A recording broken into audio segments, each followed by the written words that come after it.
2023 to order. Let me lead us in a word of prayer, please.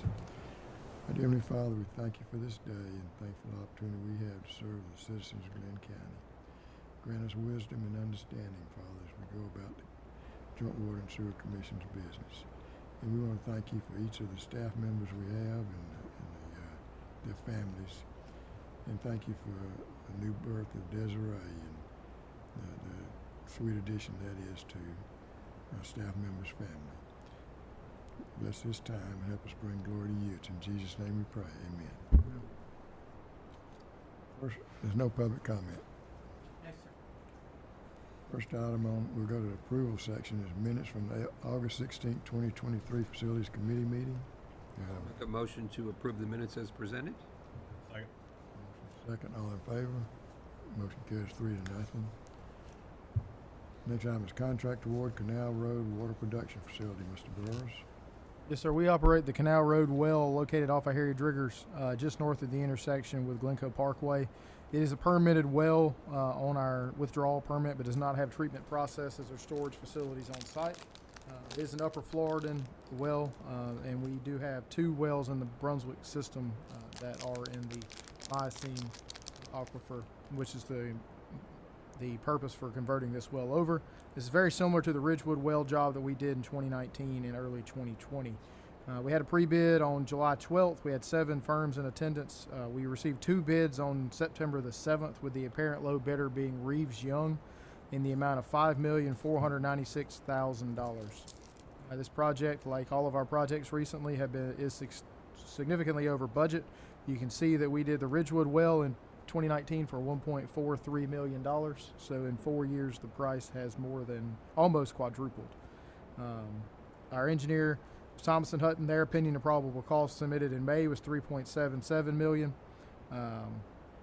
So the project is over budget from the remaining funds by $3.8 million, which would come from the R&R reserve. This does include deductive alternates for a 250,000 gallons ground storage tank instead of a 300,000 gallon ground storage tank, and undercutting and structural backfill in lieu of concrete piling for the ground storage tank. The deductive alternates are valued at $253,000. Our engineers recommended that we work with Reeves Young to determine where cost savings may be found. They will recommend awarding this contract to Reeves Young for the project while a deductive change order number 1 is negotiated. The expectation is that deductive change order will be presented to the Commission for consideration in either October or November, depending on communications with the contractor. One of the items definitely under consideration, and Chris Stovall from Thompson Hutton is here and can talk more to this, is removal of the permanent generator and just having provisions for connecting a portable generator there. And there may be other items that Thompson Hutton is working with Reeves Young to try to negotiate down.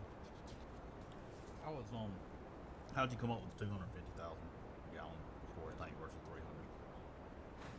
300? We looked at different size tanks for the project originally. In terms of CT values, so it's the contact time you have to have for warning residuals. We can go small. At the same time, we want to have more small. When we first looked at the project, we put 250,000 as the minimum. And then we looked at as high as 500,000. The problem with 500,000 gallons is that's a different type of site. So that's back to back. 300,000 site.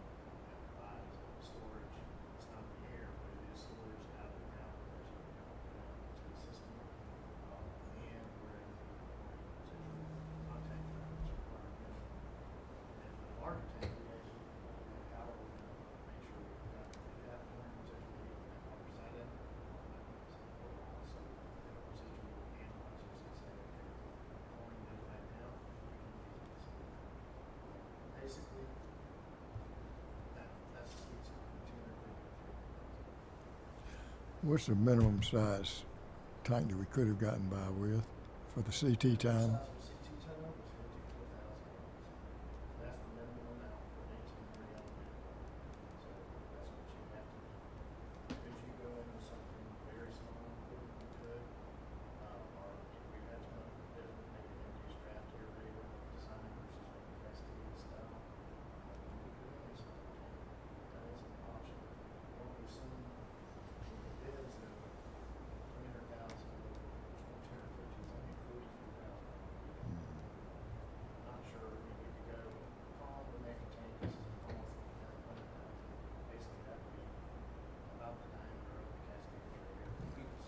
Yeah.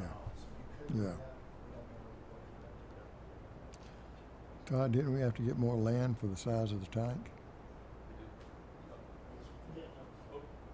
Chairman, we did, working with Airport Authority, County, to acquire that land. Further, can I have a motion? Oh, yeah, I'll go ahead. I'll move the Facilities Committee recommend awarding a contract to Reeves Young LLC for the construction of the Canal Road Water Production Facility in the amount of $5,496,000. Motion second. Any questions? The difference between the $300,000 and $200,000, $50,000 is $43,000?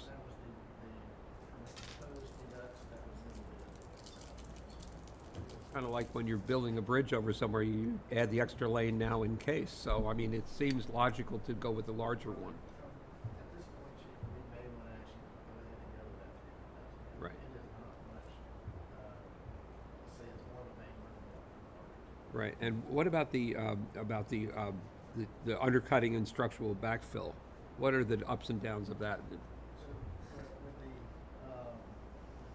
typically done piles on most tanks these days. The only issue we have out there is we have an existing one. So the piles make sure that the tank's not going to basically drill down. Your tank's going to sit in one spot. We don't have any issues with that. The undercutting was an option that the tier tank didn't provide. So we go in, cut 5 feet out, come back in, structural fill. There is going to be probably a 1 to 2 inch Settling? Yeah, sure. which is still not but it is still an option. There's still an issue. This had come up on some of these side calls for because we have water. And I said, well, we're going to have to do water because we're so that is another item.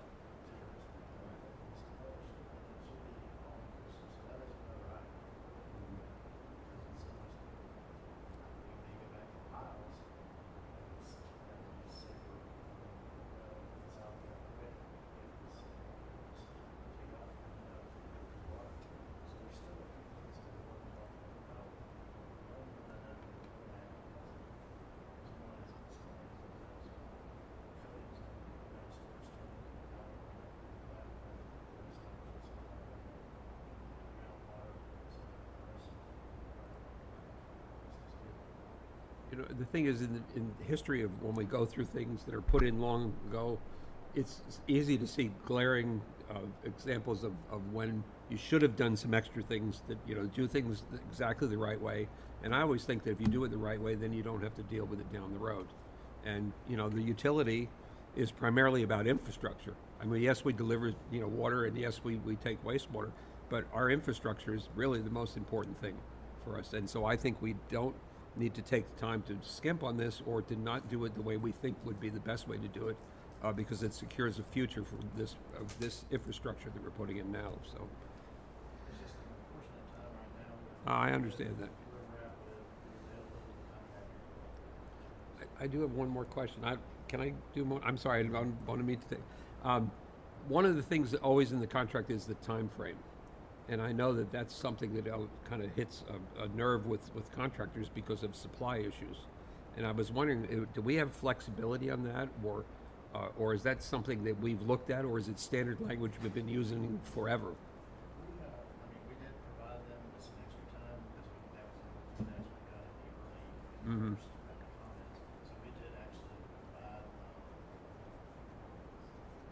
so that is plenty of time for this type of project. The only thing that was a consideration was a generator, and that's the only other item that right now we're talking about. Right. They were saying it might not arrive until we already talked about it. Yeah. If it doesn't arrive, that's fine, that'll be, and we'll have a significant complete project, we'll have to sign off and then we'll go back to the generator. The generators seem to be the Achilles heel on everything these days. Yeah, yeah, yeah. Yeah. Okay. Yeah, because I was just thinking time, we oftentimes have things come back that we have to extend the time and everything, and it's primarily because of supply issues. And I don't think the labor issues are as big as glaring as they were during the pandemic. But I'm sure there's still somewhat of an issue. Just general terms of inflation and Yeah, rates of everywhere. right. So is the risk to the contractor one of the factors in the rise in prices? I know that's a, Well, I don't think joint waters work well between, I'll just, we've had some other projects and so joint waters work very well with the contractors to say, if there are reasons why this has to happen, that needs to take a look. Some of them we didn't work with. Right. We gave them extra time, they said they wanted some more time. And they just told me to work, so on those, we had to, just like it was in the contract, like lower the energy costs. On this project, we're doing with a very large company that's going to be outages. okay. Thank you. Along those lines, Chris, we're gonna be talking about ARCO after a while. Well, you can stick around till we, because we're gonna be talking to Todd about that. Yes, that's fine. Todd, did we compare the unit prices on these with what we got at Ridgewood?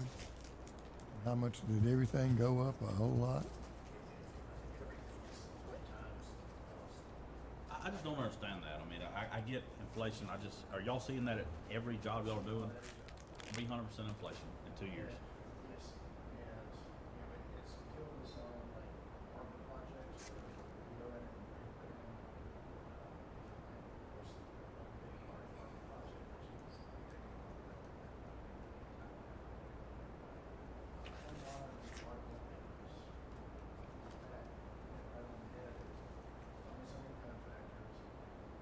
unfortunately, the next site is got all the interest in most contractors, and there are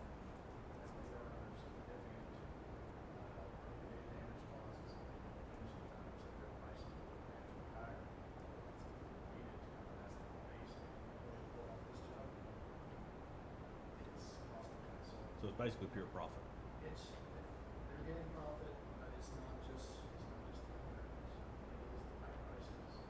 The steel has not been that low. And we're seeing that 8-inch, 12-inch pipe, easy run is back to what we're doing.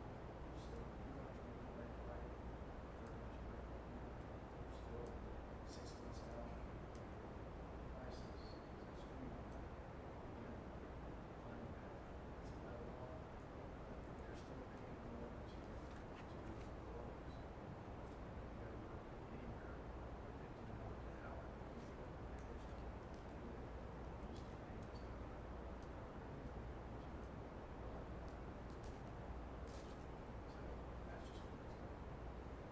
So even from September, I mean, even from May of this year, when did we get these bids? These bids came in September. They came in September. So from May to September, I mean, we went up 50%.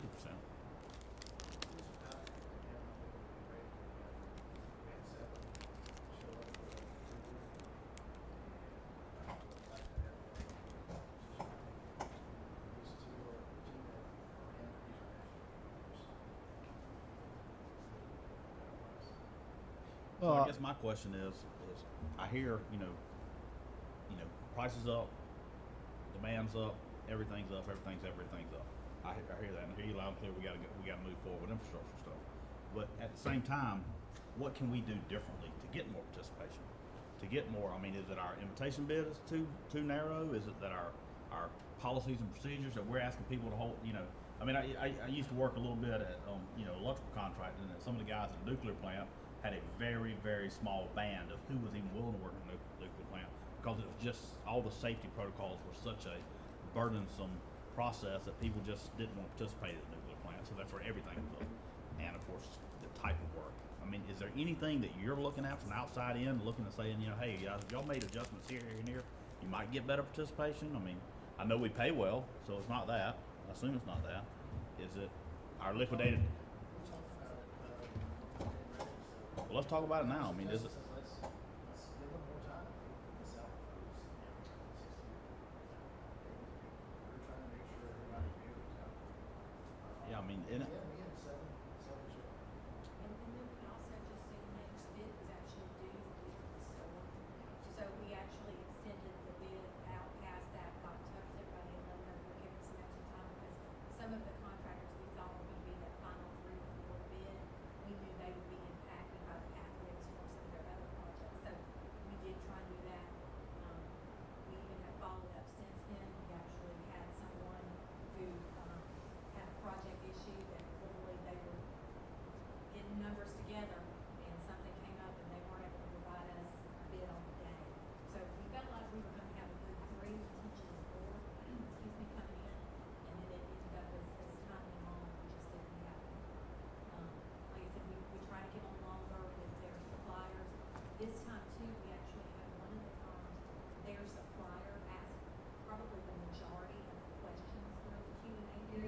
one of the suppliers, some very significant detailed things in the specifications. But that provided We the took exact questions prices. after the deadline to try and accommodate some of that.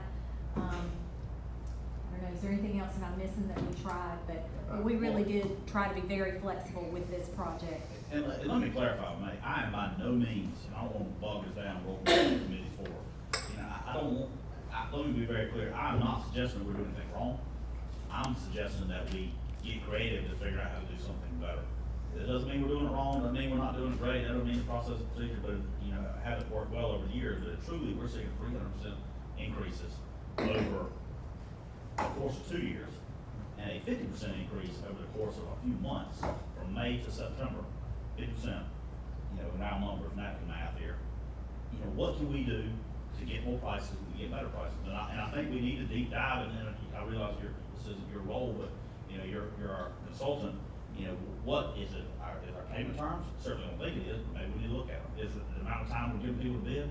Probably not, but maybe we need to look at it. Is it our safety protocols that we're too restricted on? Is it that we're, you know, being too restricted on, you know, the timing of something? Is it too restricted?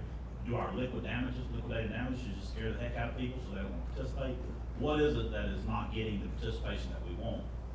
Because while I hear, well, everybody's in that boat, well, at some point we can't accept the woe is me answer. We got to fix it. Because we can't afford for the next 20 years to pay 300% of the value of something.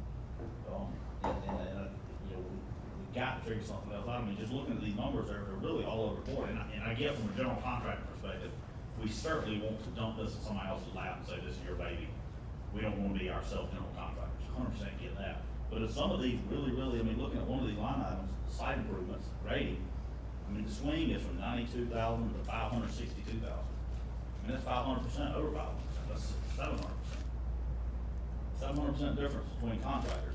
You know, maybe that's something that we self-perform. I don't know, but I mean, you know, my point is, we as a utility, if we're going to be sustainable, we got to get, and you know, to your point, there are probably some things in here that somebody put in this bucket, somebody put in this bucket, somebody put in this bucket. I get that, but you know, the buckets to some extent should be standalone. They should be perfectly standalone, and they should never be, hey, we're going to do everything except for allow you, the barrow or the bar road. I mean, I get that, but at some level, we need to, you know, be able to say, you know, what are these unit costs, and for no other reason but future unitization, and for accuracy of future data, and for having good data to make decisions on. Because I mean, some of these, literally, dewatering is a Large one. it's 1,000% swing. Is that right? Am I doing that right? That's correct. No, 1,500% swing. I mean, you know, and that's, you know, maybe we own the dewatering. I don't know. I'm not. And again, I know y'all have recently done something similar. We may look at that as an option here.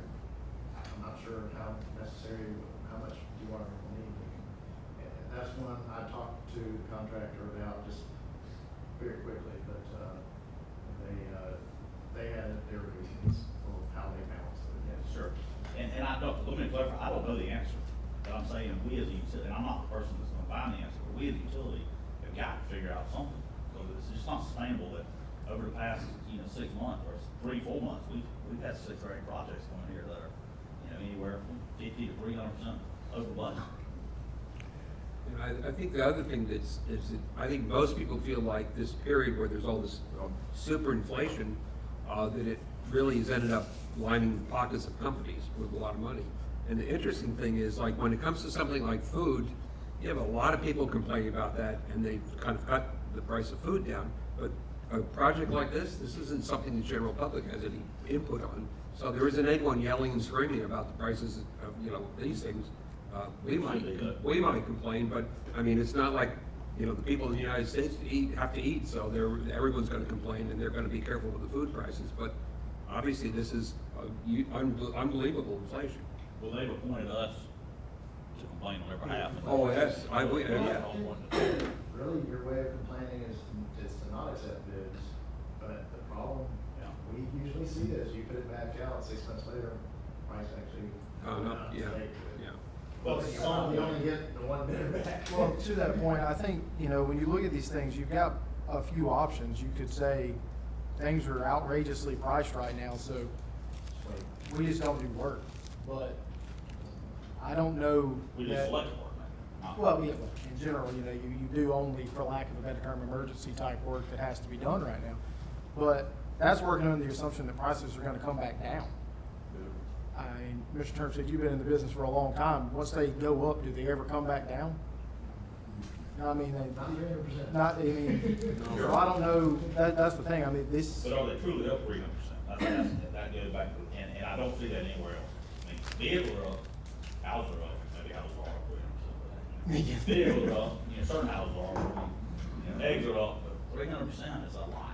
I mean, we have just in the price of pipe, whereas it used to, basically, the installed price of a 12-inch main 5 years ago, $50 a foot or something. Yeah, $45, $50 a foot, $60, somewhere in there, and that's complete, that's backfill, that's grass, that, you're done.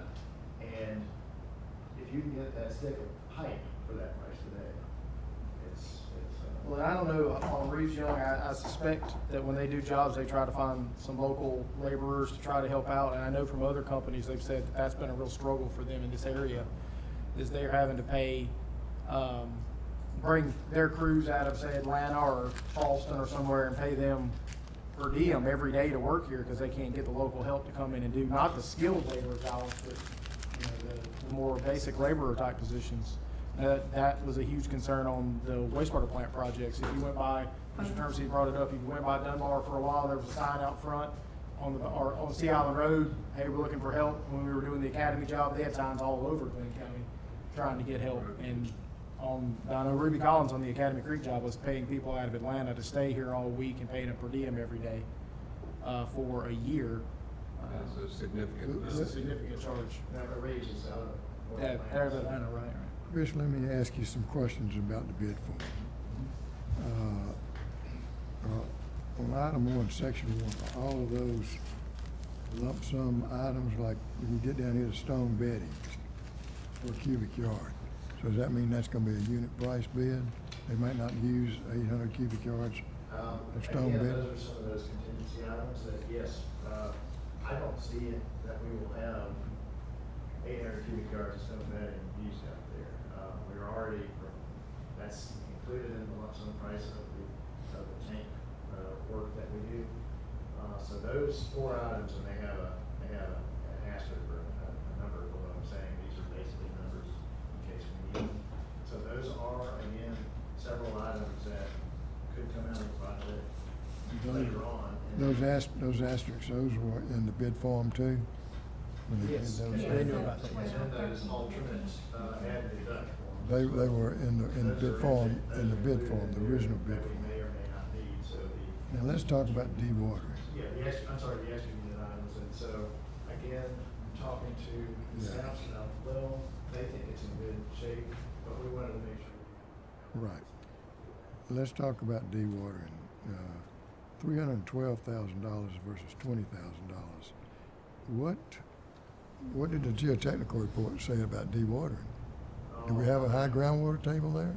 A real high? We're right next to wetland areas. Yeah. And so groundwater tables at about 3 to 4 feet. So did they say they were gonna have to, well point it? When I brought it up to them saying your number, and I said, well, we're gonna need to come back and visit this, but, they said, well, that's because we are gonna undercut the tank, we do have a groundwatering, Yeah. dewatering number we put in there. I'm like, okay, well, we may go back to the files, and then we can take all that out. All of our piping is 3 feet in the ground, so that is one of the numbers I said, well, we need to come back and talk to you about this, because this seems a little out of line. So that is one I definitely want to. Do the bid documents and the contract documents allow us to do that, though? Just because they had a different unit price in there than somebody than the other bidder? We can always, we can set an exact amount or something like that. Maybe we should wait to make the award until after these things are done. We should not make the award yet until we know what he's gonna come back with. If we make the award, he might not come back with as good an idea. Certainly, we could do that, absolutely. To me, in my opinion, and I think it's what Ben's saying too, but, you know, or abbreviated version of it, or a version of it, is some of these things like allowances, they shouldn't be in the contract as the base amount. I mean, there should be an allowance that we hold, you know, that they can apply towards. I mean, we shouldn't just be giving them. No, again, that's only if it's used, so that's. Yeah, but it says, I mean, the Well, motion, I what- make a motion to, you know, award a contract amount of $496,000, $5,496,000. And when you get to the bottom, that's an accumulation of all the ones above. Yes, sir, we do that on every contract. We have extra unit items in every contract we put out. Should be. But see, like a lot of those items, we need to, how much do all of those contingency items add up to? Those are on there, there's, yeah, it's 500, is that? I mean, I hate to nitpick the contract, the bids, but, the $312,000 is a big number compared to what the other contractor bid. That was one that stood out to me, so we had, and he did have a response. All the, And then you look at the total bid though, 5.4 million versus 6.9 million. So again, they balanced it a little different. Yeah, so it's gonna be hard to negotiate with It's them. hard to, you know, nitpick different items, but that was one that stood out significantly that we thought would be awesome. all the extra items, if you include items 12 through 15, and then the extra items E1 through E6 is $480,600.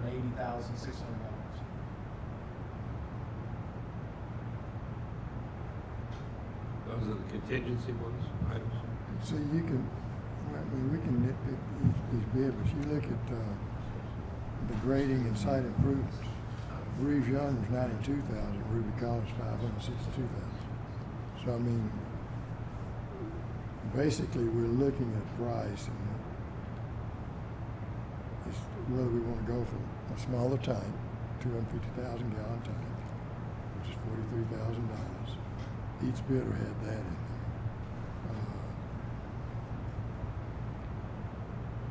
And I think that's the only option we got. Yeah, I think when you look at line items, it's easy to look at one bidder to the other and say this one's out of whack, but on bids we've been getting for the last 3 to 4 years, you'll have one line item on a bidder that's 4 times, and the next line item below it's 4 times the other direction. It's just where they're loading their cost stuff at. And that's fair, but certain things should be pretty daggum standard. I mean, you got building envelope in there, for a building, they all have to say, well, but that's really inflated because what I did is I put all my traffic control time in.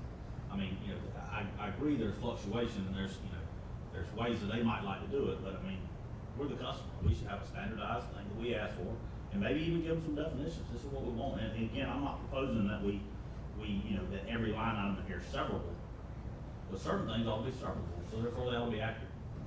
And that's kind of what goes back to my earlier point. Again, I'm not saying we're doing it wrong, but I am saying there's a budget issue that we got to figure out how to fix, and the answer can't be woe is me. The prices are up. The answer can't be woe is me, they're building another plant in Savannah, so woe is me. The answer's got to be we got to get creative as utilities, figure out how to make these things affordable, or else we're not going to be able to do all the things we want to do. I mean, because of your point earlier, we could just stop doing things because of the pricing, but I don't think that's the answer. But the reality is we're going to stop doing things at some point anyhow if we're going to run out of money. If we don't figure out a way to get these things to a reasonable cost, and I think our contract structure is a big piece of that. I think we need to look at things and We talked about in previous meetings that it's not a fit for every job, but if you talk with contractors, a lot of contractors are leaning towards those collaborative delivery type approaches now. Just because in their mind, whether this is accurate or not, in their mind, when they bid a job after a traditional design bid process, they're taking all the risk on themselves at that point. And I've had multiple contractors tell me that their pricing is better on a collaborative job versus a design bid build job. Now, Andrew. that doesn't work for everything, but certainly something we can get more involved in. Andrew, we've already awarded to Thompson Hutton the South Mainland project, which is just like this. Essentially, exact same. Yes, sir. Would we be better off rejecting both bids on this and bidding both projects at the same time? I mean, there's an argument that that would somewhat cut down their overhead on the jobs and save us some money, but there's also, could it save us money? Absolutely. But we've also rejected bids a couple of times in the last 6 months, and we've had contractors that told us that they're not bidding our work if they don't think there's any chance their bids are going to get awarded. If you're just going to reject them, I'm not going to waste my time putting a bid package together for you. So now there's a balance there. If we lose out on a contractor and have to pay a couple $100,000 more, $500,000 more on the next job because that contractor didn't bid, if it saves you $1 million by combining them together, maybe it's worth that. Well, the other opportunity. Let's talk about one thing. The one thing I see that's not gone up in price too much is sewer rehab. The CIPP work, yes, sir, that has not went So up. maybe we as a commission ought to start thinking about, let's do more sewer rehab projects. Right. And wait on some of the capital projects that we may put off. That's certainly an approach. I mean, some of the rehab activities, those are much harder to delay. Just because these, when things are ready for rehab, they're ready for rehab. They're not gonna get any better. And with the SPOS projects are obviously a different, there's legislative reasons for those type projects. But for some more of our expansion and growth type projects, if we're gonna delay projects and wait until the time that those are more cost effective for us, maybe that's 2 years from now, maybe it's not. We'll see how the prices are coming in. Those are the projects that do make the most sense to, kind of delay at this time. We're gonna look back here. Can you tell us how much the Ridgewood well runs today? So the Ridgewood well runs today, we pump about 700,000 or 800,000 gallons a day out of Ridgewood. So how many hours a day is it running? This would be where the water's coming from. Well, that's about, those high service pumps are about 1,100 gallons a minute, so what's that? 6, 7 hours a day it's running right now. This well is gonna be an alternate backup to that, really, to serve the north end. The purpose of the Canal Road well is to take, so we don't have to pull as much water out of the Miocene wells, the Golden Isles 1 and Golden Isles 2. Those wells right now, and let me confirm my numbers here, are running, they're pulling about 1 million gallons a day between those 2 wells. So that would bring this well online, would at least cut that in half, if not more. The Miocene well is a shallower well. It doesn't have water quality problems, but there's better water quality in the upper Florida aquifer. So that's the reason for bringing this online. Again, if there was a project that it made sense to delay, this one may very well be it. But that's not gonna say in 2 years, the price is gonna be any lower than 5.5 million than it is today. The issue we have is that, these ARPA projects are just coming on across the state. Just So, what? American Rescue Plan Act. All the, American Rescue Plan Act, funded projects are just actually starting to get. Correct me if I'm wrong, I'm trying to remember the exact date. Those have to be completed by 2026, 2026 so until October. you're looking October 26th before Long way off. that slows down at all. I mean, we can kind of look at the economy and people say a recession is going to happen. This ARPA money is not going to slow down until 26. The other thing, you got 2 of them that are just alike. I mean, at some point, these projects are big enough to do a GMP project and have it where, there's and even if it's a GMP with some allowances, I mean, we know, y'all know I talk about the hospital because that's what I'm used to doing, but I mean, if you got some areas that, are really, really high, and you can always look at that and say, we're rejecting all the sub bids for this at this point, but we're gonna put an allowance in based off the sub bids and hope for, it gets better in the future. If it doesn't, the contractor has no risk of an allowance in there. But I mean, looking at some of these things, I mean, and I'm making some assumptions here, but 1,200 square foot well treatment and pump building, that sets us to structure. There's a line item down below for electrical and mechanical. Yeah, that's just for the That's for the CMU building. So $600 a square foot for a concrete building. Yes, I've been complaining about that for 3 years. I've been thinking about being a CMU block contractor myself. Yes. So to that point, that is, I just don't see how that's possible. And that's for the low bid, that's not for the higher bid. So, maybe if we said, okay, well, this is a GMP, you're not hiring this person yet, but we're gonna get the contract structure started. And then, we're gonna work with you to find some local folks who can go in there, because just people, they got a pool here, but there's no way a concrete block building is 1,200 square foot and costs $100,000, in my mind. prefab concrete, why's it gotta be CUV block?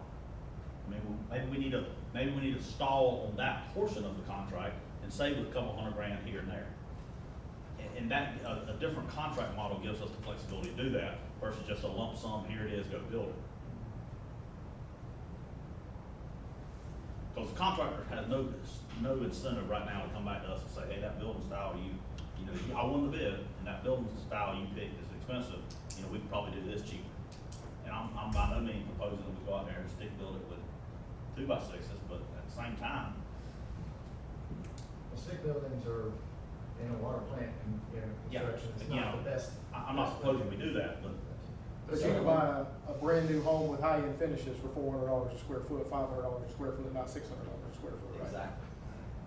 with high-end finishes. With high-end finishes, yeah. And we got concrete slab, And 4 concrete block walls, and what kind of roof? Just a single. Shingle roof. So a wood frame roof with shingles on? Cheap on that part. Yeah. Damn, the bids are good for how many days? I believe these are 60, So when were the bids taken? 3 weeks ago. So September we could 1st, wait till the September next commission to award this, right? You can. Should we think about talking with the low bidder and do some value engineering in the meantime? Yeah, I mean, we can get into kind of the value engineering, we looked at some scope items as well, we can look at, it may be, Todd and I get on the phone with them together, let's. Right, if you and Todd could get together and go over some things. Yeah. I mean, you heard what the commission has said, but, and then get Reeves Young on the phone and talk to him about it, and just say, where can we save some money on this project? We had an initial call, unfortunately, the project manager was on vacation until yesterday, Yeah. so he did call me back yesterday, and they gave a couple of alternates that they thought, but. And then tell them that the one item we're thinking about is we're gonna have another project just like this. 6 months down the road, we're gonna be bidding. 6 months, is that when the plans are gonna be finished? When the plans are gonna be finished? I heard he'd have them ready for us in October. I don't know. See, You can this start will right also- now. They need that alternative. Yeah, understood. This will Now I'm having to this go- will also help you if we go through this value engineering thing, maybe to help on that project. But if you tell Reeves Young, we're gonna have another one coming too, and the commission is thinking about just throwing out this bid and just rebidding both of them at the same time. Or we need to see if we can save some. And they're still obligated for the bid by the next meeting, we'll just see what they say. And hopefully they want to work with us. Because I know for a fact Reeves Young was upset when they didn't get to Canton Creek, so they do want to start working with us. Absolutely. To Commissioner Stevens' point on some of the alternative delivery methods, if we lump this one and the Exit 29 together as sort of a CMAR projects, and we've already got Chris online for engineering for both of them, that might be a way to get these two lumped together. We just have to, it's a paperwork issue that we can handle easily, but we just gotta make sure we keep the billing separate because one of them's SPOS funded versus internal funded. So they'd have to technically send us separate invoices for the two projects, but that's an easy enough thing to do. If we wanted to look at an alternative delivery type approach and to combine the two projects, that might work, moving If we forward. told them we had another project coming up and we would like to negotiate a price with them right now and have something like that, they might be willing to. If I'm pretty sure that we told them we guarantee them the other project, they'd be happy to negotiate with us, but I'm not sure we can legally do that, I'm so. sure someone's gonna come ask Yeah. us about our Yeah, policies exactly. then. It's just a change. Yes, we're gonna change order the second project to them. Yeah, I'm not sure that's technically allowed, so that would be great if it was. Yeah. Well, That was a joke. Yes, yes. You notice I'm very, very quiet over here, yeah. I guess to me, the point I want to make is some of these things say, I heard you say, no, this is not directly to you, but hey, I had a question about it myself. Well, we got a question about it, then let's get to the bottom of it before we try to, release public money for it. I mean, I just go back to the 1,200 square foot building, that is truly a structure and nothing else. I don't understand how it could possibly be $600 square foot as a low bid. And maybe that is one of those severable items that we say, you know what, guys, thank you, but we're just gonna have a local contractor throw you a block building up, and we'll tell you when it's done, and we'll come and let you do the rest, and we'll cut a local contract. not proposing we do that, but I'm proposing. There are some issues with that, I mean, just because it is so tied in with all the Sure, parts. not, I'm not proposing we do that, but I am proposing that we gotta get flexible and not just say, woe is me, prices are up. We've got to figure out a way, it's our problem to solve, you know, whether it's our, I mean, I'm not saying it's our fault, but it is our problem to solve. We've got to figure out a way to solve the problem. Now, on the alternate two, though, in lieu of piling, $210,000, that's a big deduct. That's a need. And you made the statement that you might rather have piling to make sure that it stays there, but the soil report was very clear that we did not necessarily need piling, right? It says, yeah, those were the two alternates, so we could do piles or undercut. And the geotechnical firm, will that be out there while we're doing the undercutting to make sure it's being done properly, correct? Yes, that's in the geotech report, that the contractor will have it. Yeah. Now, who pays for that fee? That was under the contractor. Okay. So I think we definitely want to take that. It's a huge number. Now, obviously, if the dewatering is $300,000, so we can do that changes the math a little bit. Well, that's why we need to get back with the contract and get He may have clarification. just said, oh, we need it because we're gonna be undercutting. And if he can't negotiate with us on some of those, then maybe we just wait and bid them both and get together. I mean, we have to. Another one that's example jumps out, is a generator, you know, I assume that they're doing it right. And if they're doing it the way we meant it, that generator is a lump sum Yes. for the machine, not for the installation. Assume the labor somewhere else in here. No, the installation and labor is. That's installation. Most of these, and they're all called out within the technical documents. There is a measurement agreement on each item in the general conditions that says what's included. And in that case, yes, that's the generator and installation. There's a slab, there's some bollards put around it, included the transfer switch and the conduits out to it. So to me, that is an opportunity for us to look at our contract structure and make sure that we're getting clarification on that, and there is no ambiguity. I mean, a line item that says generator should be the machine. There should be labor elsewhere to put the stuff in, but a large ticket item like a generator should be a line item that is clearly, what are you buying for, what are you buying for? Because the reality is, I mean, at that point, that gives us the flexibility to go out and say, how is your generator $389,000 and somebody else is $285,000? Well, because we followed the contract document specifically and we bought a cap. You know, they asked for an option, you know, they took a, vendor option and they replaced Cummins. And Cummins is a $100,000 generator different, $100,000 cheaper.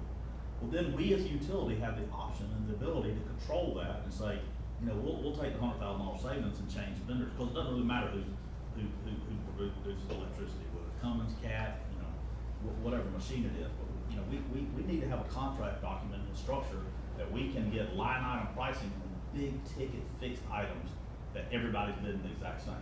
I mean, if they're producing something, that's a little different, right? But if they're just going out and buying it, what size generator is this? All like exact size, but I mean, Right. for 300 horsepower pumps, so it's a fairly large. 1.5, one? I need that big. Yeah, it wasn't that big. Okay. Andrew, do we have some FEMA generators that are coming pretty soon? Does that meet that generator? Well, yes and no. We have FEMA generators that have been ordered, and one of them will be delivered next week, but the rest of them, they keep pushing down the road on us. So the problem with this model is that we don't know the unit price of that generator up front in a competitive situation. We don't have the ability to go back to them and say, guys, we decided not to do it. So now the VE on that's complicated, right? We gotta trust that they're giving us the machine price that they bid. We decide not to do the machine, do the transfer switch and everything else. Versus if our contract model, line items out, those big ticket items that are fixed, we can sit here as commission and say, you know, we're gonna do all this, but let's take a deduct of $389,000 on the generator, and let's wait on the FEMA generators, or let's do a rolling generator, or let's go procure the generator ourselves, save 7% right off the top on tax, and provide it to the contractor. And they'll owner install, and I hear us loud and clear, we don't like to do that, but every other industry in the country often does owner furnished contractor install products. And it will be an owner furnished contractor install, it'll still be in the contract documents to warranty it, still be, or not the warranty machine, but to warranty and install, it'll still be in the contract documents, for them to do all the installation, all the coordination with the vendor on when it arrives. They can still be responsible for all that, but it's owner furnished. save 7% right off the top. You know, and we've been talking about this, you know, type of thing for a while. We got Yeah, some we're, people. we're doing that at Academy Creek and at Dunbar. And why not here? And then, I mean, and bid forms can be split into having your Yeah. materials here, some labor Absolutely. here, and And I'm not- that labor includes the, overhead, because there's always an overhead number that they Right. put in somewhere, so you can Yeah. say that's a general conditions number, all that. And we were doing the You can do it that way. we were doing the value engineering, we can just see what that is. I mean, we can take it out and see, we might wanna purchase that generator. The trouble is, and really, they can put on a slab, they'd be furnishing all the other stuff. If we bought a generator, it would not be the end of the world if it didn't show up for a year and a half down the road. Because it'd be installed, but we've got everything hooked up. And the contractor can be gone for that matter. It just gives us the flexibility to make decisions. It also helps us with unit pricing, you know, because it's hard to benchmark everything blended versus if everything's called. And I'm not sitting there proposing that they call out every piece of wire as a material item. But I mean, large, big fixed ticket item like a half meg generator, it's pretty easy to just put down at the bottom. So what it's costing. Do we know whose precast tank he's with? Do we allow pre-con also? For your, the Crom is the one that they, that's Reeves, I didn't talk to Ruby on which tank they Is it possible for us just to deal directly with Crom and take them out of the contract too? On this size project, how tight is the site that it would? It's a tight site, you wouldn't want them both in there at the same time, you wanna have Crom come in or pre-con, do what needs to get done, and then you'd have, maybe we wait on the contract, and you know, come in, so delay the work on the rest. In the future, we got plenty of room down Southport, don't Depends on where we're putting it at. But again, there's no reason that we can't owner, furnish, contractor, install, and put the coordination on them. I mean, they can have all the coordination, the only difference is write the check. I mean, we do it all the time. We So- want to do a motion to defer. Well, there's already been a motion, so we'd either have to modify the motion or we need to vote on, you know, yes or no, and if it's no, make another motion if y'all want to. It's up to y'all. We have to vote on the motion though, All right. or amend the motion. I guess I'll make a motion to defer any action on this until, we? We gotta We gotta vote on the we gotta motion. vote on the motion. we have to vote on the first motion? We have to vote on the All in first. favor, all in favor of the motion, raise your Okay. hand. Opposed? Can I have an amended motion? All right, and now I'll make a motion that we defer action on this matter until next month, so we can get some additional information about the contract, Possible value engineering. possible value engineering. And do we even need a vote for deferral, or can we just, I mean, we just voted on the motion, I mean, on the motion as it stands, and we rejected it. Do we need a motion to defer, or is that simply we rejected it, and now you're going back to the well and doing what the things that you think you heard us say? Motion to defer. Wow. It's an agenda item. But we didn't defer. We didn't defer, we declined, No. declined to approve, disapprove, whatever you wanna call it, voted it down, so we could defer and bring it back next month, or it could just be a standing order to bring it back next month as we've taken an action on it. I can withdraw my motion, that's fine.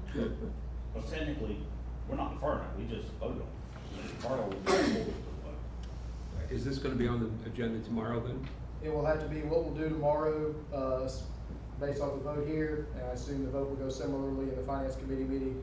We will, at the beginning of the meeting, amend the agenda to remove item such and such because of, committee instruction. Yeah, I think we need to act on the motion that's made, Okay.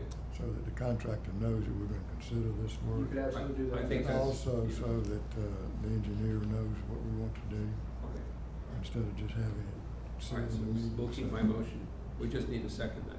Well, we can't, maybe it's just. I'll another make a question. second. Okay. Yeah, but, I mean, just for point of clarity, I mean, we can't vote to the first one that we just wrote down.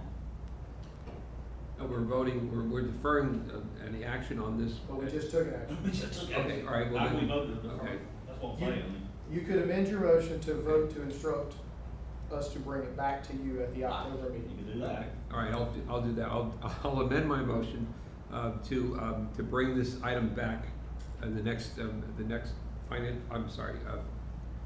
facilities committee meeting, and with the understanding that there'll be some additional information of exploration of this bid and possible value engineering. Make sure I understand what I'm seconding.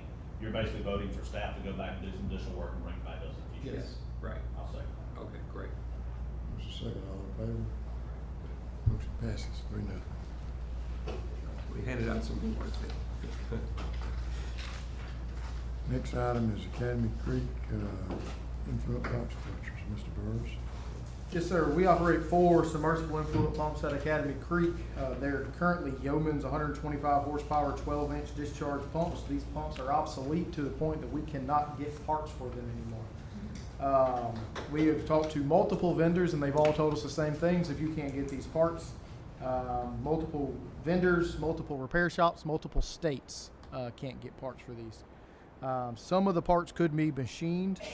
We do have the specifications and drawings from the original pump, so we could machine the parts, but we received a quote of $30,000 to machine a new impeller, and there's more work that needs to be done to the pumps than just the impeller. We are down to 2 pumps, and we have currently backup hydraulic pumps on site that almost never run, except for in case of an issue.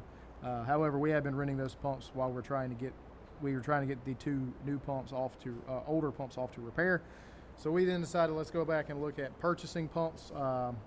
So we got quotes from 3 different providers: Flight, KSB, and Grundfos. Just on the company names, Xylem provides Flight pumps, Pump and Process Equipment provides KSB pumps, and Goforth Williamson provides Grundfos pumps. If you recall, during the Academy Creek project, we replaced all the influent VFDs at Academy Creek, and those are 125 horsepower VFDs. So luckily, with any of these 3 pumps, we will be able to utilize the existing VFDs, which saves us approximately $20,000 a pump for VFDs. My recommendation is that we purchase 2 Flight pumps from Xylem Water Solutions for $161,000 and $161,972.40. Understanding those are more expensive, however, Flight has a existing adapter plate to allow them to be connected to the Yeoman's bases and guide rail systems. KSB and Grundfos has offered to manufacture one of those for us. I would rather go with the one that we know is going to work the first time when we put it in the ground. As a note, we do have 4 pumps. The other 2 pumps are functioning right now, and they're functioning okay. If we move forward with this purchase today, I will likely recommend in next year's budget purchasing 2 more pumps to replace all of those pumps, because as we know, they cannot be repaired. So my recommendation is to buy the 2 Flight pumps at $161,972. This was not a budgeted item in the capital replacement budget because we were hoping the existing pumps at that time could be rehabbed. Can I have a motion? I'll move the Facilities Committee recommend the full commission approve the purchase of 2 new Flint influence pumps for Academy Creek from Xylem Water Solutions USA, Inc. in the amount of $161,972.40. Second. I'll second, but I do have some questions. So both, Questions? yeah, all 3 quotes include all the necessary flanges, whatever, to do the installation, or you're saying this? Are you saying? Yes, all the quotes include it, but they basically would have to special make something for us to fit the existing Yeoman's bases. If we went with new bases from any of these, that would be an additional charge because we are not ordering bases with this purchase. And that device that you're referring to is simply a welded metal flange type deal, or what is it? I mean, it's Is not. what the pump sits in, where it connects down. to Where it bottom. connects down into the existing base. So it's sort of like a flange. It doesn't have movable parts or anything. No. No, it sits in the concrete, Yep. and it's what the pump ties into. and- Right. Right. And with the flange. But that is included in the price of all 3. Yes, sir. Andrew, we have 3 pumps there, right? 4. 4 pumps. We have 2 in the hole right now, plus 2 hydraulic pumps. Traditionally, we have 4 submersible pumps in the hole. And this is, only one runs most of the time? Only one runs most of the time during some periods, rarely in the afternoons in high flow season. We'll have a second pump come on. In the rain, almost always the second pump comes on. And so, why do we have 4 pumps? In a major rain event, we use at least 3. Have we looked at the hydraulic analysis on these pumps since we changed and have a splitter box now versus Yes, sir. what it used to be? Yes, sir. And the VFD, how low do they, how far do they go down? There's We can one turn them pump- down. The current pumps run about 44 hertz, so that's about 75%. I mean, a little less than 75% because they're 60 hertz pumps. So we turn them down under, because the main pump that's running all the time is is level controlled. It's not on off, so we just try to maintain a level at a certain point, so it speeds up and slows down based off of influent flow. Have we had more problems with the pumps since we put the VFDs in? Yes, Sure, yes. okay. We had VFD problems that had to be, but they were repaired under warranty. But we have not had more problems with the pumps since we put in VFDs. So to the point earlier about you got, and I'm sure you already counted for this, but currently the 125, you're dropping down to 110. Currently we need 3 pumps in high rain events. Is that gonna change our? Those are, the pumps thankfully have got significantly more efficient in the past 20 years. So this just the water to wire efficiency is better than it used to be. So the pumps, the N-series pumps versus some of the older pumps, they're just more efficient. So you can go with lower horsepower. So the fourth pump is really for redundancy. That's correct. In the event we lose one. Okay. And I guess I just back to the call. Maybe I'm just I'm missing something here, but truly the only difference in the end installation is the fact that one pump has a pre-manufactured device that or it directly bolts up to the existing, and the other one needs a welded metal flange of types that doesn't have any real failure points other than just a big old welded metal flange. What's the justification again for spending 40 grand, 38, 35? See, how am I going to put this delicately? No, that's fine. You don't have to be delicate. I'm just asking. In my opinion, Flight makes the best pump in the industry. And if we're going to replace the most important piece of equipment in a wastewater plant, that's not the time to be doing it off of price. Okay. I mean, if there's other extenuating factors, I just want to make sure it wasn't just Yeah, I mean, it's a no this. deal. Traditionally, I'm going to make most decisions off of price. Flight makes a Cadillac, and this is, if you're going to buy a Cadillac, this is the spot to put it in. We still have 2 Yeoman's pumps.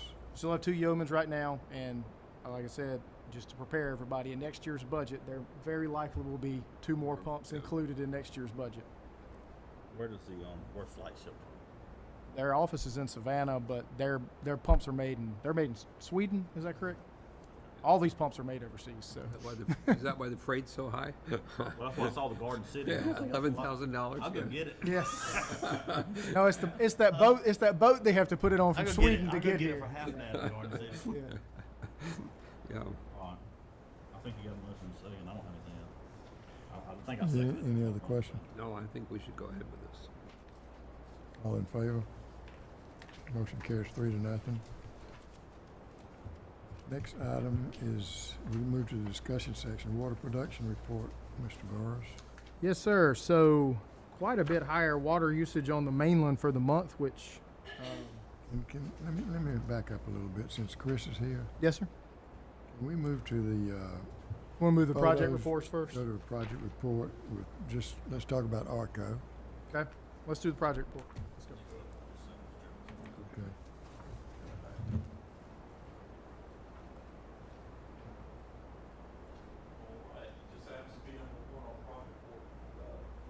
That's because Chris is number 1 in our hearts. That's right, that's right. We also want to see we'd like to see a project map that shows us how much work's been done and where they're working and everything.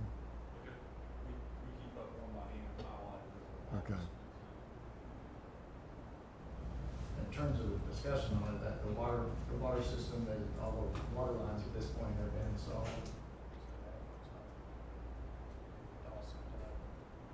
The sewer lines on the east side of Norwich, down to 6th Street, down to 7th Street, that's all installed at this point. We are now working our way back in,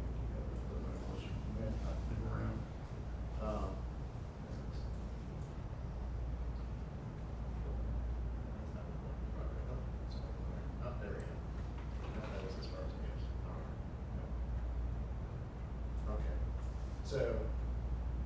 date, had, the water system included basically a loop line around 9th Street, around Cochran, back down 7th Street. All that water lines in. There was also additional water main installed on Hill Street, 10th, and then a second on Cedar Street coming down. But that industrial park site right here, that ends at the point here. All the water mains at this point, as far as I'm aware, are all now in. From a sewer standpoint, we have sewer that started on 9th Street and goes down Franklin. The work all the way on Franklin has been installed and is currently stubbed out at 7th Street. The sewer that went in between properties, that we changed that instead of going down, Cochran, we went down the middle of the street there, or down back on the backside of the properties. That section on the north has been installed. Hill Street's been installed, everything on the north of the bank has been installed. So now they're working their way down south at this point. So this is the next amount of work that's going in. And so that will include manual, you might have to help me on everything. I don't think but MLK, manual, and then Franklin, going south. And so that work will go all the way from 6th and actually down into portions of 7th, down to the 5th Street as well. And that's what's shown here, the yellow lines. Sewer coming back. We have a section of 10-inch line that we ran to the end of the property and or to the end of the project, mainly for slope issues. We're trying to just get as much service as we possibly could. And then we have 8-inch lines coming back into that 10-inch. So that's the next focus is east of Norwich.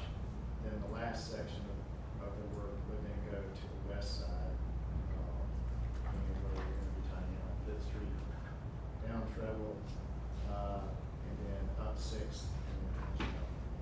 So they didn't start at the bottom end and work back. They started at 9th and worked their way south. Now they're getting the rest of that work, and we'll call that the 9th Street work. It all goes back towards 9th Street. Probably 3/4 of the project all goes back to that existing 36. So what percent are they finished on the sewer? They're about, at this point, from a percentage of the contract, they're 46% complete overall. So that includes, we'll just say it's 95% of the water, and that would say about 30% of the sewer. It's been slow going.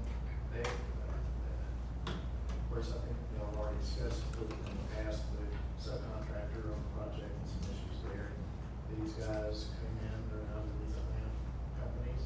We tried to team with some local folks and that didn't work out. They brought their crews in and they've been out there working pretty solidly. We'll meet every 2 weeks with them. You know, they've been trying to find ways to get it in cheaper, easier, better. And so we've just had a lot of conversations on getting it done. So we are making some headway on that as well. That helps them get done quicker. Do we have any complaints from homeowners, property owners?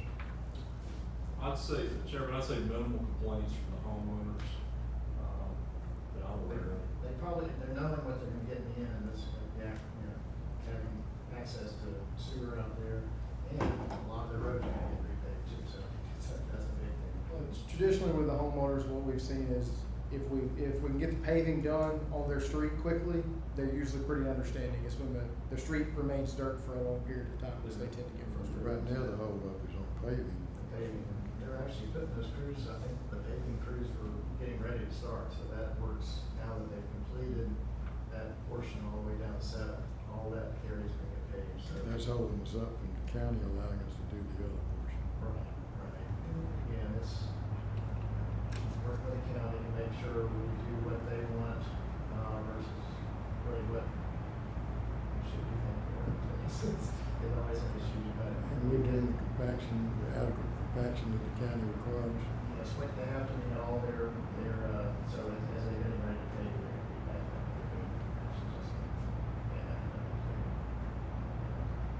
So, any other questions? No, I don't have any questions on that. And so on, I think that's there, I think we're starting to be a lot faster. Thank you, Chris. Appreciate it, Chris. All right, great, thank you. I'll head out to the site. You say, And just to add to what Chris was saying, yeah, Glynn County understandably, I think they're hesitant to have the whole project site neighborhood disturbed. Understandably, they prefer to have the areas completely managed before we move on. So, all right, so some good pictures there. Exhibiting a lot of what Chris spoke about. BGJWSC is out there consistently working. And I will say they're very, very good to work with, good experience with, well knowledgeable folks. Just want to go ahead and bid on any of our other guys. Encourage you. All right, so next is galvanized replacements project number 2021. Again, some more good pictures of some materials coming out of the ground. We finally got all the services tied in St. Clair. We had a walkthrough with the paving contractor last week on that. So hopefully they'll be in there finishing the final repairs in St. Clair for the paving in the very near future. And we're working in the El Dorado neighborhood, Reynoso, Menendez Avenues, Rivera Drive, back in there, trying to work out a easement with the homeowner so we can loop the system in the back, which we think will improve pressures and, of course, kids are having long single fed lines in that neighborhood. So working in those areas, and then a couple of smaller neighborhoods on the mainland we've been working on. So our crews have been, the drilling crew's been having some equipment issues. They seem to be finally past some of those, and our crews are following closely behind them because we do all the services and connections once they get the line in the ground. What percent of the galvanized lines have we replaced now? We've replaced 8 to 10%. We got a long way. We got a long way to go. Yes. Now I will say, yeah, galvanized lines are somewhat problematic. These are good photos, but those aren't in near as bad a condition as some of the other ones that we have seen. Yeah. So we started using our machine to test for the lead and copper. It hasn't arrived yet. They're supposed to be delivered end of the month. I think training scheduled the end of the month for delivery on this. Swordfish. Yes, that's what it's called. Okay. All right, and Meter replacements continue to move forward. We're approaching 27,000 meters installed. So they are looking like it's a strong possibility we'll be wrapped up with this before the end of the year. Still going through some of the older sections of Brunswick. There's some older lines that we're trying to connect to, and that's causing some slowdown, but M&E seems to be working really well in that regard. They've had some meters, quite a few meters that have been difficult to locate, that they've returned to us to locate for them, and we've been able to find them, and some of them that are a bit more involved than what M&E had planned on performing. We've taken those meter installs on internally to avoid change orders on the project for some meters that are, say, in and around trees and things like that, where they weren't planning on cutting roots and things out of the way as part of the process. Just a few of those, not. We're in the triple digits. Yeah, okay.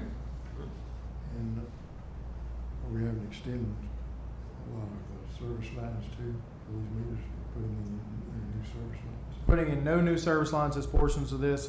If we get there and we can't get the services tied back together, then we'll replace the service line. But none of the service lines are being replaced as a portion of this as part of standard practice. And software changeover's been fine so far as when we get new meters. Yes, sir. At the end of each week, is that when Every day. every day? They upload things every day. Our finance team, and Dave can speak to this more intelligently than I can, but there's one main contact, Ms. Brenda. She does all of the uploads and maintains all of that work, and she's been doing a very solid job because I haven't heard of any issues, which that's usually no news is good news on those sorts of things. So when the new meter's in, it's in the system right away? It's in the system right away. When you get your new bill, when you get your new meter replaced, they'll show 2 readings. That's the reading up to the point the meter was replaced with the old meter, and then it starts over at 0 because that's when the new meter started in. We just add those 2 numbers together to give you your reading. We, of course, you put in new meters. We had meters that were not reading accurately before, and people are seeing some larger bills. And sometimes they had, small leaks that are showing up as a result of the meter change-out program, and so we have processes in place for discussing that with the customers. But going along very well. Having potentially 30,000 meters, around 30,000 meters replaced in 2 years is a pretty solid accomplishment if we can wrap this up by the end of the year. Each one's a custom install. It is. Unfortunately, they're all custom installs. Okay, Dunbar Creek, water pollution control facility. Great overview there showing our location tucked in on Sea Island Road in Dunbar Creek. Never know it was there. Never know it was there until the fall when the foliage dies down. Then you can see the ABs at that point, if you know what you're looking for. But you see there in the middle, that shot there, that post aeration basin. If you remember what it used to look like, there were 4 basins that looked very similar to the 2 on the right. Well, that on the left there, those channels on the end, that's where the filters are going, and then you see a perpendicular channel where the UV system is going. So the concrete has been poured and formed there. They are beginning mechanical installation of the filters in the UV system. When we talk about installing filters in UV systems, we don't get a kit that they just lower into the hole. It's like a giant erector set they have to put together once they get it here. So that is startup on that, I believe, is scheduled October the 20th or 21st, somewhere around there. So hopefully that will be completed in time for startup. And on the right, those are the new odor control covers that are going at Headworks. At Academy, we went with a fiberglass cover. These are more of a rubberized type coating on a lot of those panels. So they kind of tongue and groove type zippers in there. So removing them is a little bit of a challenge because you have to take out the whole section until you get to the next expansion joint. But we're working. Those seem to be working fairly well. And down at the bottom, you see both aeration basins are online again. And you can see a major difference in the aeration pattern in those 2 basins. The one on the right is the new basin. You see much better dispersion of the air. On the one on the left there, you see a dead zone in the upper right corner right there. There is oxygen in that, but you got a lot better mixing with the new diffusers, and those are being very effective right now. We've asked the contractor to delay dropping the other basin until we get through hurricane season, so they're going to drop that in November, and so we can get that basin taken down, cleaned out, and the new diffusers put in. But very pleased with the efforts of the new diffusers there. That's been a good change out for us, and once we get the new diffusers on the other side, we'll be able to have better control of our oxygen there and reduce our power costs to treat there at the facility. Andrew, the influent on the new basin, the repainted basin. Yes, sir. The influent comes in on the right-hand side of that, right? Yes. Return sludge. That's correct. The influence is the one on the farthest to the bottom, and the return sludge is the one right beside. You can see where it's dark right there when it comes in. Yes, sir. The one on the existing basin, the old concrete basin, where does it come in there? Is that piping in there? The new piping is not in, but you can see the existing piping on the bottom right of that there where Todd's got zoomed in right there. So it's the same setup as what we have on the other basins. It's just rotated Where is that? Okay. right in there. So it's not where it's dark on that basin. No. too. Now, where it's dark in the other basins because we don't have oxygen transfer going on in that area right there. But as you do kind of see as it does somewhat lighten across the basin as it interacts with the oxygen, and that the bugs do their job.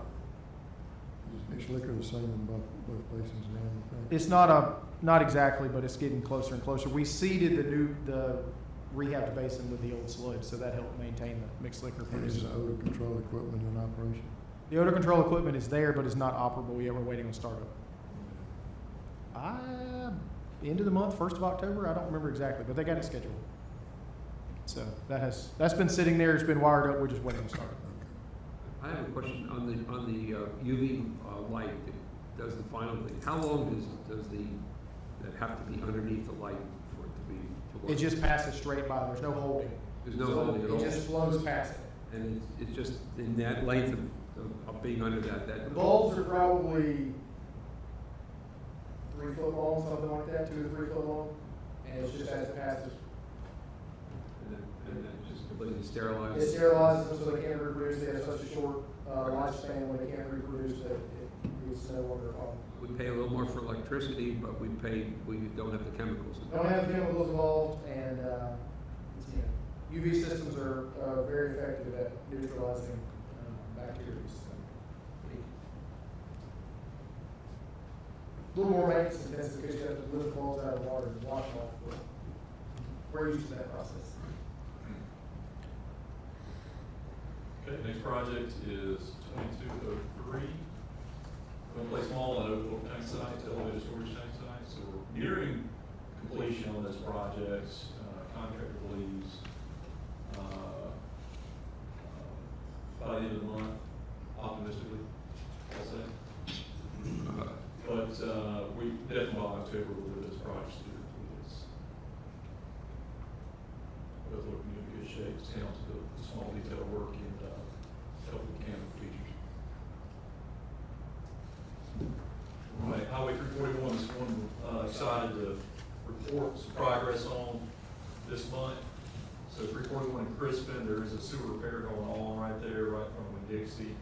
And if you drive that way, you will notice there is a lane closure, DOT permitted on 341 to allow that work to happen. Yesterday, about 4 o'clock, got a bypass switched over, so now the segment that's being repaired is bypassed. In other words, the wastewater flows off of it. And if you look down in the hole, the manhole that's there that accesses that segment, you can see a lot of clear water flowing through. So that's there's a lot of groundwater coming in and day out every moment of the day. So next step, PopCo or contractor is to get that existing line cleaned out, all the debris, dirt, gravel, and things gotten in there, and assess what we've got and take a measurement. That measurement is the final measurement to go to the bag folks to make sure that the bag they've got sewn up is going to, the pure place liner is going to work correctly. It's last check, make sure that's good to go, and then they're going to get in there the water, take as much water off the existing line defect as they can, and get the liner in there. And Autonomics is the contractors can do that. Traffic control's working okay? Yes, sir. Commissioner Traffic Control, it took a lot of coordination, I'd say, with Glynn County, because Glynn County, right away, a little bit affected, but also with Georgia Department of Transportation. And so far, so good. There is actually a subcontract, PopCo subcontracts to a traffic control management company that has come in and is operating that. So all the barrels and everything, signage is all to specification requirements, permit requirements. And appropriate notifications went out to the public, advertisements. I think the PopCo has done a really good job communicating with the local commercial businesses as well, and is actually patronizing them, eating at Sundays, which is highly impacted by this lane closure. So far so good. Another instance, you can see there's a picture of the top of the manager of Sundays up top with our chief inspector, Mike Fields on the left. But so far so good. The emphasis is being able to get this job done quickly so that the impact can get done. Thank you. And the detail for all of our projects, capital projects that are in motion, is next on the spreadsheet. Status over to the right gives a little bit more comments, and hopefully that goes what we talked about today on the ones we've demonstrated the project before. And a picture of it. Adjusted Gantt chart there for scheduling, and then also the earned value assessment spreadsheet there. On the next sheet, Brunswick-Glynn area sewer extension. What's the status of plans and specs on that? Brunswick-Glynn, so we're currently getting the basically going to put bid ops together for that one at this point. Who's the engineer on Yes, that? So, have we got preliminary plans or 60 or 90% finished, or where are we? Yes, sir. Yeah, nine, so we're very close. One problem, just as a heads up on that, there's a very narrow yards out there, so we will be installing in the roadway, so the paving number could be much higher than anticipated for that project. Yeah, a lot of discussion about how we parse that up for bidding. Do you have a copy of the plans back there Yes, sir. that I can look at today after So they're pretty much on schedule. They're a little behind, but mostly I'll say they're more on schedule than a lot of our other projects are on that right The number's very high. now. The number is Really high. fairly high. We're talking about ways to potentially bid it out as multiple phases so we can award certain phases just to keep it under the budget. Yeah, you can see. Here on the sides. It's the very bottom one on the page, if you can see Yeah. it. It's pretty tiny, but that number's coming really high.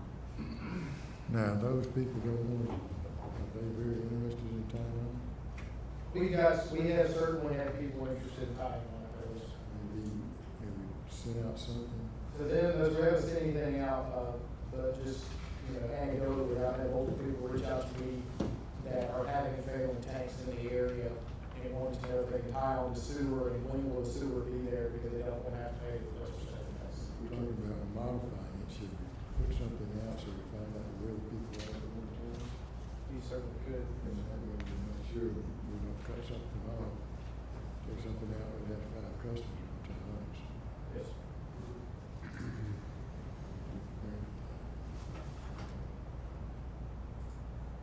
Yes, we can certainly do that.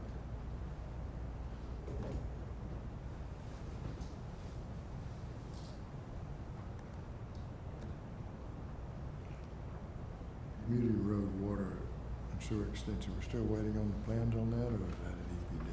Final last attempts for construction easements, and, then it should be full soon if. Have we received EPD approval for that? EPD, they don't have to approve that. We're not going back for EPD approval. They approved Okay. the They first already go round. approved, but Yeah. we may not be able to do all of this line too because we've been unsuccessfully getting a couple of easements, correct? There's likely gonna be some changes in, correct, the routing or the extent of some of the frontage on Community Road there. Some of those lots. We can't get easements, we can't do what we Okay, Thank you. I'm missing some things. I don't have, in my folder, I don't have the plant stuff. This is before, 1 and 2. We can go over the plant stuff. Yes, we're still gonna go over this.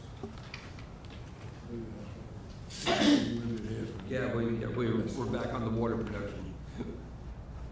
Water production report, very high water usage for the month from our well sites, which I don't have a great explanation for at this point. I don't know of any large water users that have tied on out there, and I only know of one significant water leak that occurred for the month. So, interested to see if that trend continues moving forward because we may have some sort of illicit usage or something going on for that number to be 500,000 gallons a day higher than it has been previously. Where is this? On the mainland, if you look at daily average of 5.9 million compared to the previous averages around 5.1, 5.3 million. Typically, if we jump up 500,000 gallons in a month, that's because there's been some significant water use event that occurred. Because if you think about that over 30 days, that's quite a bit of water. That's 15 million gallons of water that went somewhere. So we have certainly seen strong growth in our community in the North Mainland District, but not quite that much. Not quite that much in the last month. So we'll keep an eye on that moving forward. But the wells performed well for the month. We're doing much better about balancing our well usage across all of our system. Still need to get a little more production out of the Fledsey well so we can take some pressures off some of the other ones. But all in all, none of our wells using more than 1.2 million gallons of water a day, which is helpful for us because we don't want to overrun one well. But no water complaints for the month. If you look at our graph on the next page, you see the jump, but other than that one jump for the last month, very consistent water usage. You see growth has caused our water usage to be higher month to month than it was last year. We're seeing about 2 to 3% more bills being sent out, water bills being sent out monthly than what we were last year. So, What controls the wells starting and stopping? what controls it? We have depends on the well, but typically it's based off the tank pressure and which tank calls for running. We have a couple of wells that will operate off of local pressure. So the Fledsey well operates off the Fledsey tank. So we've looked at ways to potentially have it pumped to a different tank and have something else pumped to the Flexi tank so that we can get that well to push more water out of Flexi. Like Howard Coffin, is it based on a tank level or pressure? Yes. Our coffin goes to the press treat tank. Goodyear's also on a tank? Goodyear's local pressure because it was operating off a ferry rock, but it's local pressure right now.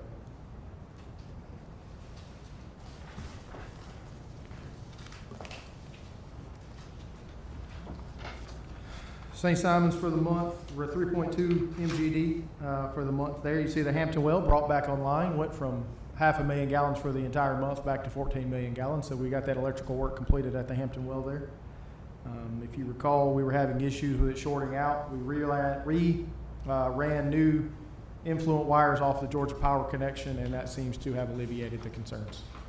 So glad to have that well back online. We were starting to get some pressure fluctuations on the north end that were impacting some of our customer base, and those seem to have went away in the past month since we brought that a well back online. We did have one complaint for the month, and that was for somebody that had bought a property that had sat vacant for about 6 months. So we went through the standard process of drain your hot water heater and flush it out and call us back if there's a concern, and we didn't get a call back. So we suspect that there was just stagnant water sitting in the hot water heater that caused that issue. But St. Simon's has a predictable usage pattern, certainly an increase in water usage during the summer months. If you look at last year's, you remember the freeze happened in December. So we had an unusual water usage pattern for the month of December when everybody was dripping water. But other than that, you see the spike in the summer, and the rest of the year is fairly consistent. The complaints. Yeah, we only got one complaint. Only got one, yes, sir. And then South Mainland, very balanced system. Within 38,000 gallons different in usage for the entire month between the two wells. So about 300,000 gallons a day being produced at those two facilities on the South Mainland. So that's a little bit higher than it was last year, but mostly consistent usage down there at the South Mainland. So which wells would the Canal Road well help? In theory, it would help reduce, between the Canal Road wells and the Water Loops project that we awarded last month. The Water Loops project will enable the Ridgewood well to take some additional pressure off the I-95 well by having those connected. But by doing that, the Ridgewood well pushing closer to the exit 36 area, that is going to cause Golden Isles 1 and Golden Isles 2 to be used more because Ridgewood's taking the pressure off of those. So the Canal Road well would be used to lower back to the current usage levels of Golden Isles 1 and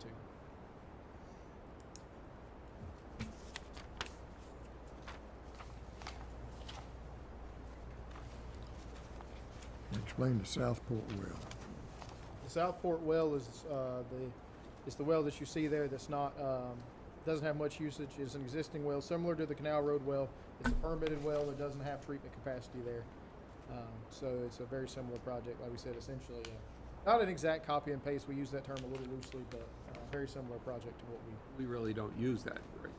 we really do not use that well at all right now. The water that you see, the water usage that you see doing that is actually water we use spray on top of the ground to just make sure the well maintains function. But we do know we've had some recurring issues with fluctuating water pressures, and if you recall, the exit 29 system shaped like a T. We've got recurring issues at the stem of the T at different times, and there's multiple multifamily developments going in that are on that T. So it would be very helpful to get additional well capacity and elevated tank down there to stabilize those pressures. The T is the T. The stem, yes, sir. The stem is down at the port that way. The stem is down towards Little Satilla, like you're going into Camden County. Okay.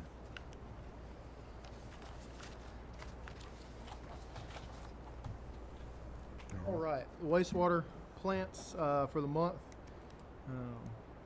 If you recall, the month of August, we had a little bit more rain than what we had previously. The alleged lack of rain we were supposed to get during the tropical storm did not come to fruition. We got a lot of water that morning, but 6.4 million gallons leaving Academy Creek. You see Pine Nova's flow continues to be very consistent, and I remind you that flow is only on days they actually discharge to us, that 200,000 gallons. They only discharge about 3 days a week to us, so if you average in the zeros, it's substantially less flow than that now. Do see we had a little more rainwater in the system, so you see a reduction in the BOD and TSS coming into the head of the plant for the month. Plant handled it very well. Everything within compliance there. 97.5% removal of BOD and TSS. And the dryer work has been completed at Academy Creek, so Sarah is back running down there. And everything seems to be functioning pretty well.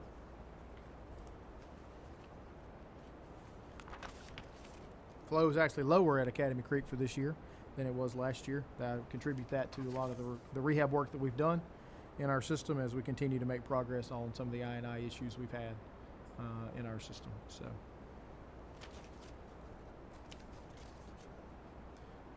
Dunbar Creek, 2.7 million gallons a day leaving that facility.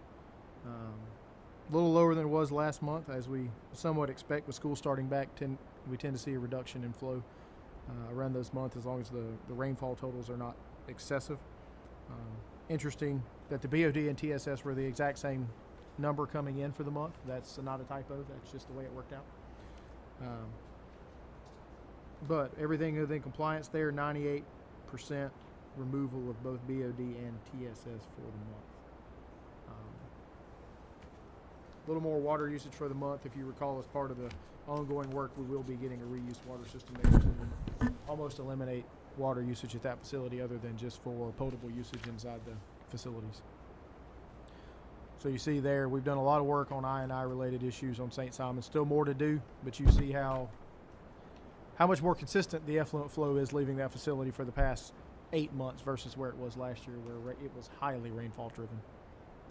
So, we want to make sure we're being good stewards of our system, and some of the CIPP work we've done, particularly that in Sea Palms West, has made a tremendous difference in the rainfall-induced flow we've been getting. And at Southport, about 500,000 gallons a day leaving the facility through the meter there. Still getting a good deal of water from the port. If you remember, we'll always have more effluent flow than we do water usage at exit 29, because we receive all the car wash water from the port that we do not sell them water. So that's also why there's almost always a lower influent BOD there than there is in the other plants, because it is not domestic wastewater that's coming into that facility. The 98% removal of BOD and TSS for the month. That plant operated very well. It needs a little more flow on it at times, but being operated very effectively by our staff at exit 29. We don't provide any water to the port at all. Our pipes stop before we get to the creek. So there's the bridge over, was that Fancy Bluff Creek right there? We don't pass Fancy Bluff Creek. So. And would that benefit us to do that, to actually provide that? It would be a tremendous economic benefit for us if we could convince them to purchase water from us. Yes, sir. They've got their own permitted wells. They have their own permitted wells and distribution network.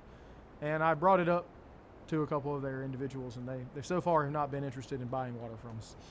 Not even an interconnect for contingencies? No? Okay.